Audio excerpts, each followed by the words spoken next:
नमस्कार बच्चों। मैंने पहला अंक आपको दे दिया था जिसमें मैंने कवि परिचय और केंद्रीय भाव आपको समझाने की कोशिश की थी। अब मैं आपको रहीमन बिलास की पंक्तियों का अर्थ समझाने का पूरा प्रयास कर रही हूँ कि उसे सरल बना पाऊँ। चलिए तो हम शुरू करते हैं। रहीमन बहु भेषज करत व्याधि न छाड़त साथ, खग मृग बसत अरोग बन हरि अनाथ के नाथ। अर्थात रहीमदास जी कहते हैं, रहीमन यानी रहीमदास जी कहते हैं बहु भेषज करत, यानी कई प्रकार का उपचार करने के बाद भी, कई प्रकार की औषधि, यहाँ पर मैं आपको हर शब्द का अर्थ बताने की कोशिश कर रही हूँ। आप जब भी इसे पढ़ें साथ में अपने पास कोई पेंसिल लेकर बैठें और इसके जो मीनिंग जो आपको सुनाई दे रहे हैं उन्हें आप लिखते जाइए, जिससे कि जब आप रिवीजन करेंगे इसका दोबारा तो आपको फिर कोई परेशानी नहीं आएगी। तो यहाँ भेषज का अर्थ हो गया है औषधि, यानी रहीमन बहु भेषज करत, हम बहुत प्रकार से प्रयत्न करते हैं, कई औषधियों का सेवन करते हैं, व्याधि न छाड़त साथ, परंतु उस मनुष्य का साथ वो व्याधि रोग नहीं छोड़ता।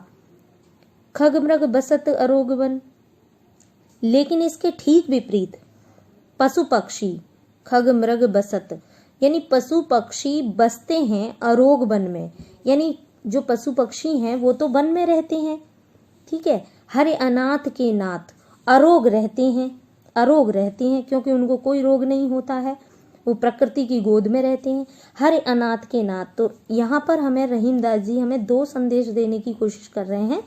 एक बार वे कहते हैं कि जिनका कोई नहीं होता उनका ईश्वर होता है, ठीक है, हरि अनाथ के नाथ। दूसरी ओर वे संकेत कर रहे हैं कि जो प्रकृति की गोद में चला जाता है, जो प्रकृति को सब कुछ समझता है, उसे किसी भी प्रकार की बाधा या परेशानी नहीं झेलनी पड़ती है। तो यहाँ दो प्रकार से हमें इसका अर्थ समझ में आया। आगे बढ़ते हैं। धन रहीम जल कूप को लहू जिय पियत अघाय, उदद बड़ाई कौन है जगत प्यास हो जाए।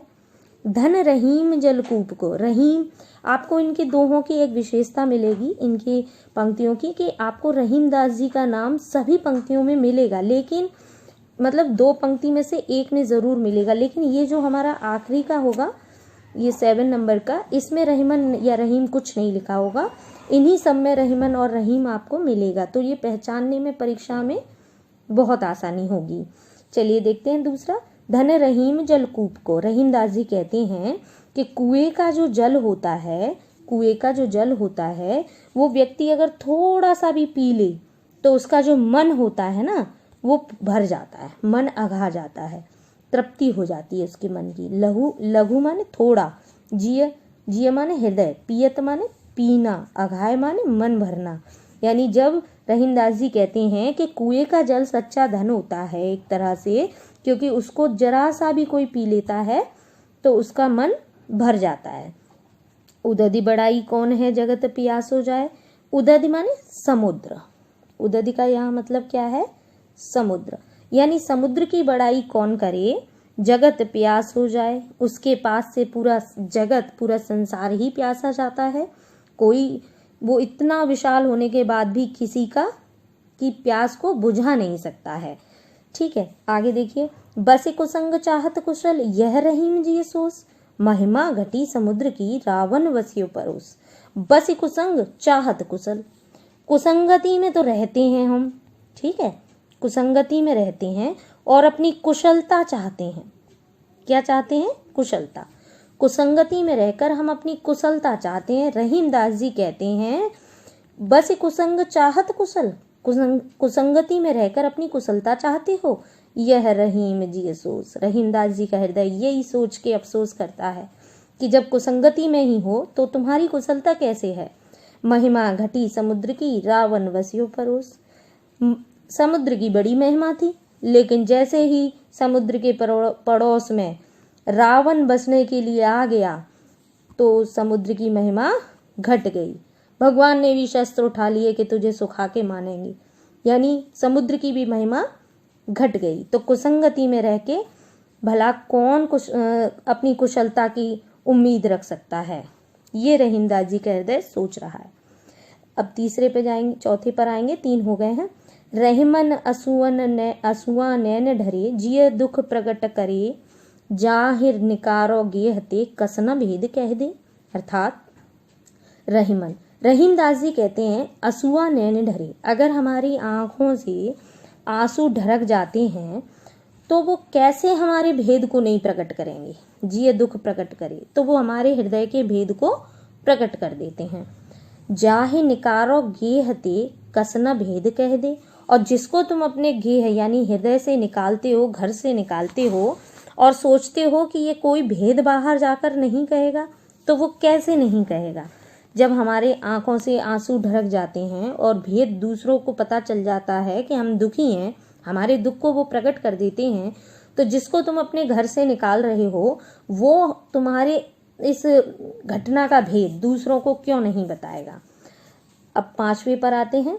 जब लगी वित्त ना अपने, तब लगी मित्र ना कोई, रहीमन अम्बुज अम्बु बिनु रवि नाही नहीं तो होय। जब लगे वित्त ना आपने, रहीमदास जी कहते हैं कि जब तक आपके पास वित्त अर्थात धन नहीं है, जब तक आपके पास वित्त अर्थात धन नहीं है, तब लगे मित्र न कोई, तब तक आपका कोई मित्र भी नहीं है। रहीमन अम्बुज अम्बु बिनु रब नाही नहीं तो होय। और रहीमदास जी कहते हैं अम्बु माने पानी, अम्बुज माने जो पानी में जन्मा हो अर्थात कमल। तो जो रहीमदास जी कह रहे हैं कि बिना पानी, अम्बुज कमल पानी में खिले, रवि नाही नहीं तो होए, अगर कमल के पास पानी की थोड़ी सी भी कीचड़ का जो पानी होता है उसी में कमल खिलता है, अगर नमी नहीं होगी तो सूर्य खुद भी उस कमल की कोई रक्षा नहीं कर पाएगा। रवि माने यहाँ पे सूर्य, रवि नाही नहीं तो होए, यानी रहीमदास जी कहती हैं कि अगर कमल के पास पानी नहीं है तो सूर्य भी उसकी कोई मदद नहीं कर पाएगा, वो सूख जाएगा कमल। उसी प्रकार से जब तक आपके पास धन नहीं है तब तक आपका कोई मित्र भी नहीं बनेगा, है ना। तब लोग मित्र ना कोई। अगला देखते हैं 6वां। अनकीनी बातें करे सोबत जागे सोए, ताहे सिखाए जगाए ओ, रहीमन उचित ना होए। रहीमदास जी कहते हैं अनकीनी बातें करे, जो फालतू की बातें करता है, सोते जागते उठते बैठते अनुचित बातें ही हमेशा करता है, सोबत जागे जो सोते जागते हमेशा अनुचित बातें करता है, ताहे सिखाए जगाए वो रहीमन उचित ना हुए। रहीमदास जी कहते हैं उसे तुम कहाँ तक समझाओगे, कितना जगाओगे, कितना सिखाओगे। रहीमदास जी कहते हैं ये तो सिर्फ तुम्हारे समय की बर्बादी है, क्योंकि वो तुम्हारी बात को नहीं समझेगा, वो तो सोते जागते फालतू की अनुचित बातें करता है, तो उसको तुम कैसे सुधारोगे। तो ताहे सिखाए जगाए वो रहीमन उचित न होए। ठीक है। अगला है 7वां।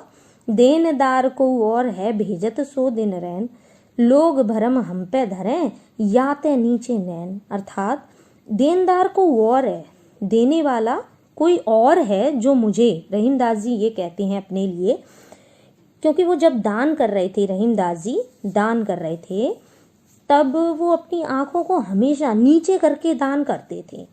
क्यों, ऐसा क्यों करते थे? वो सोचते थे कि अगर मैं दानी की आंख से आंख मिलाकर दान किया मैंने, तो दानी जो सामने वाला जो है, जिसको मैंने अगर दान किया, मैं दानी बन गया और मैंने सामने वाले को दान किया, दान दिया, तो वो मुझे ही कहीं दानी न समझ बैठे। मैं देने वाला थोड़ी हूँ, वो मुझे देने वाला समझ लेगा अगर मैं उसकी आंखों से आंख मिला के उसको दान करूंगा। तो अगर मैं आंखें नीची कर लूंगा तो मेरी उसको ये लगेगा ही नहीं कि मैं दान कर रहा हूँ। क्यों? क्योंकि ये सच्चाई है।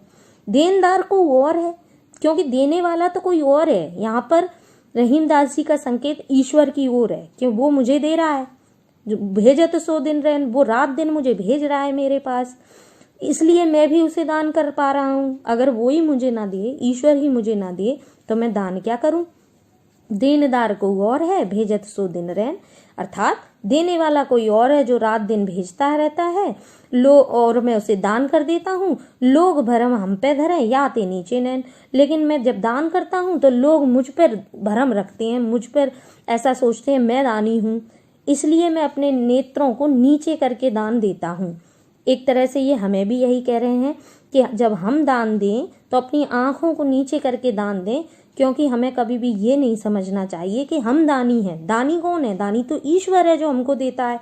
हम तो सिर्फ उसका दिया हुआ उन लोगों तक पहुंचा रहे हैं जिनको आवश्यकता है, बस। हम थोड़ी दानी हैं। चलिए आगे देखते हैं। छिमा बड़ेन को चाहिए छोटन को उत्पात, का रहीम हरि को घटियो जो भृगुमारी लात। छिमा बड़ेन को चाहिए अर्थात बड़ों को चाहिए कि वो छोटों को क्षमा कर दें। क्यों? क्योंकि बड़े अगर छोटों को क्षमा करते हैं उसके उत्पाद में, उसकी गलतियों में, तो वो बड़े बने रह सकते हैं। क्योंकि छोटा तो क्रीड़ा परक आतुरता दिखाएगा ही। अगर आपको अपने व्यक्तित्व की शोभा रखनी है तो आप उस छोटे बच्चों को क्षमा करें, क्रीड़ा परक आतुरताओं को क्षमा करें, तो आपका भी बड़प्पन बना रहेगा। का रहीम हरि को घटियो जो भृगुमारी लात।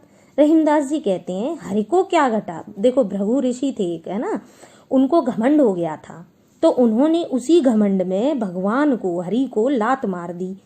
अब देखने वालों ने भगवान से तो कुछ नहीं कहा, क्योंकि ईश्वर तो सबके मन में होते ही है, लेकिन भृगु ऋषि की बड़ी निंदा हुई। ठीक है, भृगु ऋषि की बहुत निंदा हुई। तो का रहीम हरि को घटियो अर्थात रहीमदास जी कहते हैं कि जब भृगु ऋषि ने हरि को लात मारी थी तो हरि का कुछ नहीं घटा था, भृगु ऋषि को ही सब लोगों ने निंदा का पात्र बना दिया था। इसलिए हरि ने उन्हें माफ भी किया था, भगवान ने उनको माफ भी किया। तो छोटों का उत्पाद जानकर सभी बड़ों को, छोटों को क्षमा कर देना चाहिए। अब आइए 9 पर देखते हैं। टूटे सुजन मनाइए जो टूटे 100 बार, रही मन फिर पोइए टूटे मुक्ताहार। अर्थात टूटे सुजन मनाइए। सुजन का अर्थ यहाँ पर सज्जन से है, और सज्जन मतलब कि जो आपका हित चाहे। हमारी नजर में तो वही सज्जन है। अच्छा, टूटे सुजन मनाइए। अगर आपसे कोई सज्जन रूठ जाते हैं जो आपका हित भी चाहते हैं, जो टूटे 100 बार, तो हमें क्या है कि उनको मना लेना चाहिए। चाहे भले ही वो हमसे 100 बार रूठ चुके हों, फिर भी हमें 100 बार भी मनाने में कोई विचार नहीं करना चाहिए, हमें मना लेना चाहिए। अगर हमें ये पता है कि ये हमारा भला सोचता है, ये सज्जन व्यक्ति है, तो हमें उसे 100 बार भी मना ही लेना चाहिए। क्यों? क्योंकि रहीमन फिर पोइए टूटे मुक्ताहार। क्योंकि रहीमदास जी कहते हैं अगर आपके पास कोई महंगा मोतियों का हार है और मान लीजिए कि वो टूट जाता है, तो आप उसे फिर पो लेते हैं।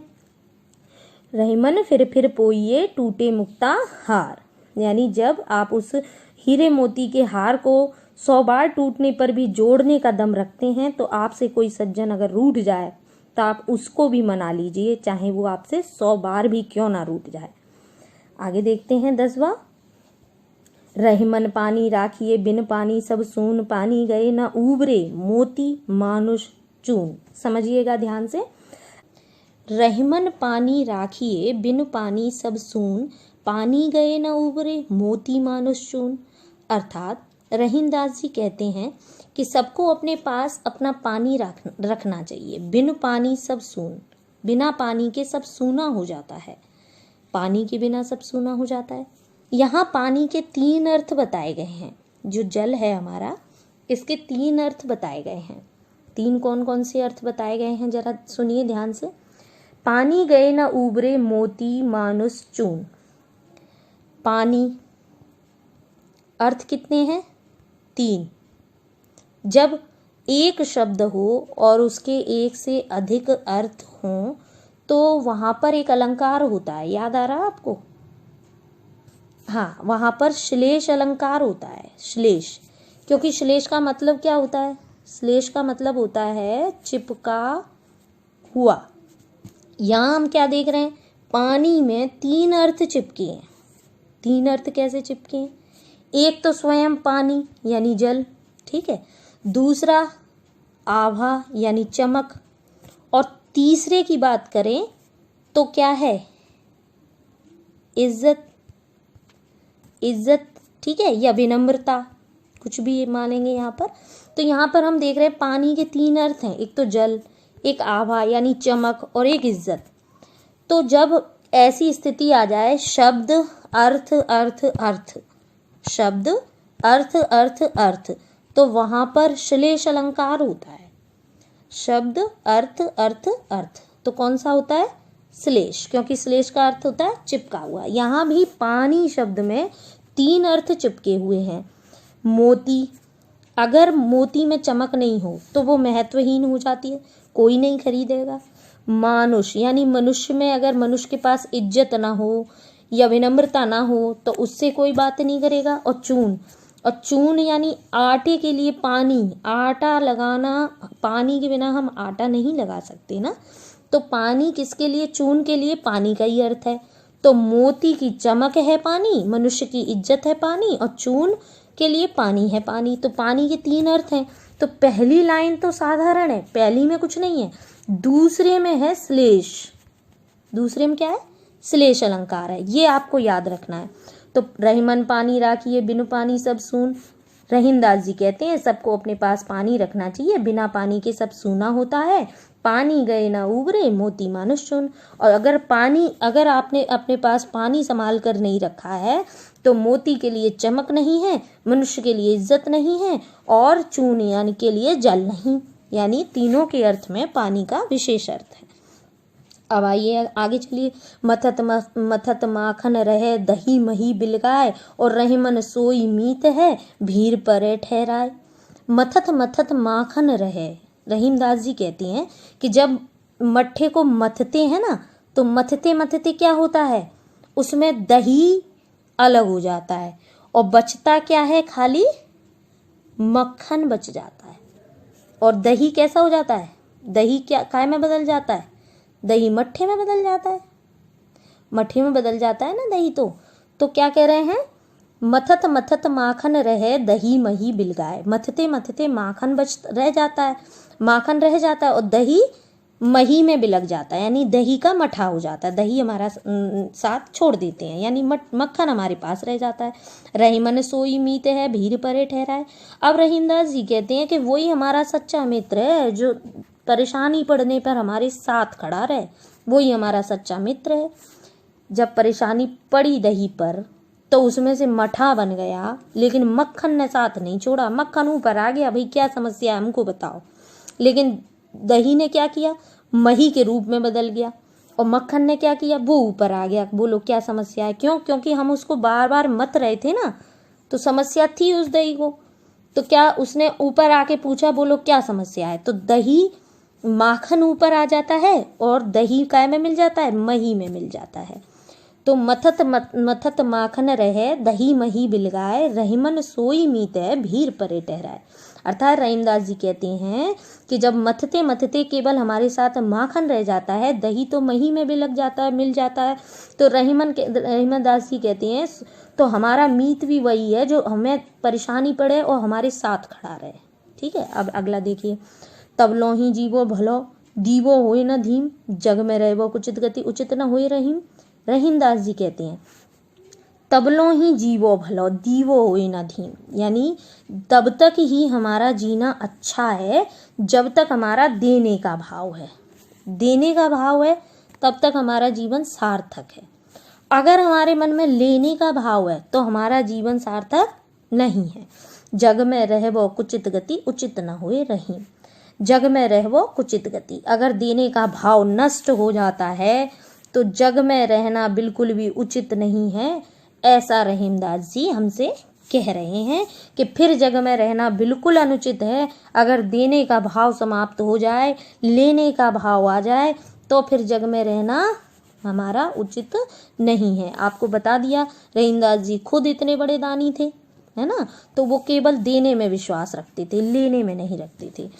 तो चलिए पहले लघुत्तरी प्रश्नों पर एक बार चर्चा कर लेते हैं, छोटी सी। ठीक है, जल्दी जल्दी। आंखों में बहने वाले आंसू क्या व्यक्त कर देते हैं? जो आंखों से आंसू बहते हैं वो क्या व्यक्त कर देते हैं? अरे रहीमदास जी ने कहा है ना कि जब मनुष्य के हृदय में दुख होता है तब उसका दुख उसकी आंखों में आंसू के रूप में ढलने लगता है। अगर वो अपने दुख को छुपा ले फिर भी वो छुपा नहीं पाता, क्योंकि उसका भेद किसी न किसी रूप में तो प्रकट हो ही जाएगा भैया। बिन पानी के कौन महत्वहीन हो जाता है? रहीमन बिलास नामक पाठ में हमको रहीमदास जी ने पानी के 3 अर्थ बताए थे। मोती के लिए चमक बताई थी, पानी मनुष्य के लिए जो था वो इज्जत में बताया था, चून के लिए जीवन, यानी कि पानी उसका जीवन है भाई, तभी लगता है। अर्थ को 3 अर्थों में जो हमने सोचा पानी का और कहा है, पानी के बिना ये तीनों ही महत्वहीन हो जाते हैं रहीमदास जी के अनुसार। कवि ने सच्चा मित्र किसे कहा है? जब तक मनुष्य के पास धन होता है तब तक ही उसके मित्र होते हैं। जब मनुष्य के पास धन समाप्त हो जाता है तब उसका कोई मित्र ही नहीं होता। ठीक वैसे ही, ठीक उसी प्रकार से बिना पानी के सूर्य भी कमल का शत्रु बन जाता है भाई। इसलिए रहीमदास जी कहते हैं कि सच्चा मित्र वही होता है जो हर संकट में हमारा साथ दे। अगला है छोटों के प्रति बड़ों का क्या कर्तव्य होता है। रहीमदास जी ने यहाँ ये कहा था कि अपने दोहे में क्या कहा था कि यदि छोटे उत्पात यानी गलतियां अगर करते भी हैं तब बड़ों को उनकी गलतियों पर क्रोधित नहीं होना चाहिए, बल्कि अपना कर्तव्य समझकर उन्हें क्षमा कर देना चाहिए। कैसे? जैसे भृगु ऋषि ने अपने अहंकार में आके भगवान हरि को लात मार दी, तब भगवान हरि ने भी क्रोधित नहीं हुए थे, उन्हें क्षमा कर दिया था। बिल्कुल उसी तरह से कवि ने जीवन की सार्थकता के संबंध में क्या कहा है? कवि ने जीवन की सार्थकता के संबंध में कहा है कि मनुष्य का जो जीवन होता है वो तब तक ही भला है जब तक उसके पास दान करने का भाव हो। जब मनुष्य के पास दान करने का भाव समाप्त हो जाता है तब उसका संसार में जीना अनुचित हो जाता है। अगला क्या है? समुद्र के जल की अपेक्षा कुएं के जल की प्रशंसा क्यों की गई है? संसार में कोई भी वस्तु छोटी या बड़ी नहीं होती है, ये हम सब जानते हैं। सभी अपने कर्म के द्वारा छोटे और बड़े बनते हैं, है ना। इस कविता में रहीमदास जी ने कुएं के पानी को बड़ा ही महत्व दिया है। और क्या कहा है? उन्होंने कहा है कि जो कुआं होता है उसका आकार तो बहुत छोटा होता है, लेकिन कुएं का आकार छोटा होने के बावजूद भी वो हर मनुष्य की प्यास को बुझा सकता है। लेकिन समुद्र का आकार कैसा होता है? कुएं के से अधिक होता है, फिर भी वो जग की प्यास को नहीं बुझा पाता, क्योंकि समुद्र का जल खारा होता है जिससे मनुष्य की प्यास नहीं बुझती है, और कुएं का जल मीठा होता है जिससे प्यास बुझ जाती है। इसलिए कवि ने समुद्र के जल की अपेक्षा कुएं के जल की प्रशंसा की है। कुशलता की कामना कब निष्फल हो जाती है? दीर्घ का दूसरे की बात कर रहे हैं हम ना। कवि रहीमदास जी क्या कह रहे हैं? रहीमदास जी का मानना यह है कि व्यक्ति को सकुशल रहने के लिए सज्जन पुरुषों का साथ होना अत्यंत आवश्यक होता है, क्योंकि अगर कुसंगति का ज्वर बहुत ही भयानक होता है, अगर वो व्यक्ति पे पड़ जाए तो फिर व्यक्ति किसी भी औषधि से ठीक नहीं हो सकता।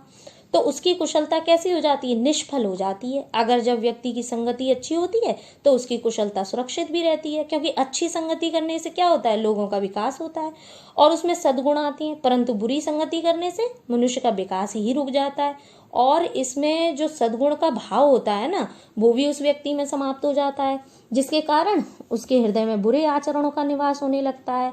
इसलिए रहीमदास जी ने अपने दोहे के माध्यम से यही कहा है। अच्छा, क्या कहा है? क्या कहा था? अभी कहा था ना, पाठ में आया था, बस कुसंग चाहत कुशल यह रहीम जी सोच, महिमा घटी समुद्र की रावण बसियो परोस। इसका क्या अर्थ था? कि व्यक्ति कुसंगति में रहकर अगर अपनी कुशलता चाहता है, जिसका होना संभव नहीं है, क्योंकि बुरी संगति में पड़ने के बाद कभी भी कोई कुशल हो सकता है नहीं। इसलिए रहीमदास जी के हृदय को इस बात का बड़ा अफसोस है ना, कि रावण के पड़ोस में जब समुद्र बसा था तो उसकी भी तो महिमा घट गई थी। सो रहीमदास जी का हृदय अफसोस कर रहा है। तीसरा दीर्घ का देखते हैं यहीं पे। कभी रहीम ने किसे समझाना उचित नहीं माना है? कवि रहीमदास जी ने अपने दोहे में कहा था कि जो व्यक्ति सोते जागते व्यर्थ की बातें ही करते हैं, ऐसे व्यक्ति को समझाना तो मूर्खता है। इसलिए कभी भी ऐसे व्यक्ति को समझाना नहीं चाहिए, क्योंकि कवि ने भी ऐसे व्यक्ति को समझाना उचित नहीं माना है ना। अगला प्रश्न क्या है? अगला प्रश्न है हमारा, कवि मोतियों के हार के माध्यम से क्या संदेश देना चाहता है? तो कवि मोतियों के हार के माध्यम से क्या संदेश देना चाहता है? कवि रहीमदास जी ने मोतियों के हार से यही तो हमें संदेश दिया था, अभी हमने दोहे में पढ़ा कि अगर व्यक्ति को कीमती हार मिल जाए मोतियों का, और वो 100 बार अगर टूट जाता है तो उसमें क्या करना चाहिए? उस मोती के हार को 100 बार भी जुड़वा लेना चाहिए, तो उसे वो 1000 बार भी मतलब उसे जुड़वाता भी है। ठीक उसी प्रकार अगर कोई भी सज्जन मनुष्य या व्यक्ति रूठ जाए तो ऐसे व्यक्ति को भी 1000 बार रूठने पर भी मना लेना चाहिए, क्योंकि ऐसे व्यक्ति आपका हित तो चाहते ही हैं। इसलिए अगर वो आपसे रूठ भी जाए तो उन्हें हर बार श्रेष्ठ समझकर मना ही लेना चाहिए, है ना। अगला देखिए, अगला कौन सा है, अगला हमारा है रहीम ने धन को महत्व क्यों दिया है। रहीम ने धन को क्यों महत्व दिया है। रहीम ने भाई इसलिए धन को महत्व दिया है कि अगर धन नहीं होगा व्यक्ति के पास तो मित्र नहीं होगा ना, और मित्र बनाना है तो धन को श्रेष्ठ मान के चलो। रहीमदास जी ने क्या कहा था, रहीमदास जी के अनुसार यही तो है कि संसार में धन का अत्यधिक महत्व है। कवि ने ये भी कहा था कि अगर व्यक्ति के पास धन होता है तो सभी उसके मित्र बन जाते हैं, और जब व्यक्ति के पास धन समाप्त हो जाता है तो उसका साथ ही छोड़ देते हैं, है ना। उसके बुरे वक्त में भी उसका कोई मित्र नहीं बनता है और ना कोई रिश्तेदार उसके साथ रहता है, बल्कि उस वक्त के समय तो ऐसे व्यवहार करते हैं जैसे कि वो उन्हें जानते ही नहीं है, कोई पुराना शत्रु है। इसलिए कवि ने, और जब ऐसा व्यक्ति का जीवन होगा तो कवि तो यही कहेगा ना कि भाई धन को श्रेष्ठ मानो, ऐसी बात है तो ना। अगला देखिए, अगला क्या है, छठवा देखिए, लोग भरम हम पे धरें याते नीचे नैन। पंक्ति का आशय बताइए। लोग भरम हम पे धरें, बहुत स्पष्ट है, लोग हमें दानी न समझ लें इसलिए हमने आंखों को नीचे कर लिया है। तो इस पंक्ति में कवि ने हमसे क्या कहा था कि दान देने का भाव अगर समाप्त हो जाए, अगर दान देने का भाव मन में ना हो तो हमें क्या करना चाहिए, संसार से चले जाना चाहिए। क्योंकि कवि कह रहे हैं ना, दान देने वाला तो कोई और है, और यदि जो हमें देता रहता है, रात दिन देता है भाई लोगों का, लेकिन क्या मानना है, ये रहता है कि अगर हम दान कर रहे हैं तो दान देने वाले हम ही हैं, ऐसा लोगों को भ्रम होता है। और जब ऐसा भ्रम होता है कि दान देने वाले हम ही हैं, तो हम तो समझते ही हैं कि दान देने वाला कौन है, दान देने वाला तो ईश्वर है, ठीक है, जो हमें रात दिन देता है। इसलिए कवि रहीमदास जी कवि ने कहा है कि मैं जब भी दान करता हूं तो अपनी आंखों को कैसे कर लेता हूं, नीचे कर लेता हूं, है ना। क्योंकि मैं तो दानी हूं नहीं, दानी तो ईश्वर है। इसलिए व्यक्ति को दान करते समय हमेशा अपनी आंखों को नीचे करके ही दान करना चाहिए, ऐसा रहीमदास जी ने यहाँ पर हमसे कहा है। तो मैंने बहुत जल्दी आपको इनके क्वेश्चनों पर भी, प्रश्नोत्तर पर भी चर्चा करके बता दिया था, ताकि आपका ज़्यादा समय भी नष्ट ना हो, है ना, और आपको समझ में भी आ जाए। तो मैंने तो कोशिश की है इसको पूरा सरल बनाने की। अगर आपको कुछ समझ में ना आए तो आप पूछ सकते हैं मुझे, है ना। फिर आप इसे एक बार किताब रख करके पढ़िए तो आपको ये ज़रूर समझ में आ जाएगा।